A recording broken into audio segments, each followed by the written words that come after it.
Chapter 3. Now the serpent was more subtil than any beast of the field which the Lord God had made. And he said unto the woman, Yea, hath God said, Ye shall not eat of every tree of the garden? And the woman said unto the serpent, We may eat of the fruit of the trees of the garden, but of the fruit of the tree which is in the midst of the garden, God hath said, Ye shall not eat of it, neither shall ye touch it, lest ye die. And the serpent said unto the woman, Ye shall not surely die, for God doth know that in the day ye eat thereof, then your eyes shall be opened, and ye shall be as gods, knowing good and evil. And when the woman saw that the tree was good for food, and that it was pleasant to the eyes, and a tree to be desired to make one wise, she took of the fruit thereof, and did eat, and gave also unto her husband with her, and he did eat. And the eyes of them both were opened, and they knew that they were naked, and they sewed fig leaves together, and made themselves aprons. And they heard the voice of the Lord God walking in the garden in the cool of the day, and Adam and his wife hid themselves from the presence of the Lord God amongst the trees of the garden. And the Lord God called unto Adam, and said unto him, Where art thou? And he said, I heard thy voice in the garden, and I was afraid, because I was naked, and I hid myself. And he said, Who told thee that thou wast naked? Hast thou eaten of the tree, whereof I commanded thee that thou shouldest not eat? And the man said, The woman whom thou gavest to be with me, she gave me of the tree, and I did eat. And the Lord God said unto the woman, What is this that thou hast done?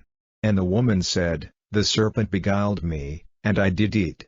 And the Lord God said unto the serpent, Because thou hast done this, thou art cursed above all cattle, and above every beast of the field. Upon thy belly shalt thou go, and dust shalt thou eat all the days of thy life. And I will put enmity between thee and the woman, and between thy seed and her seed. It shall bruise thy head, and thou shalt bruise his heel.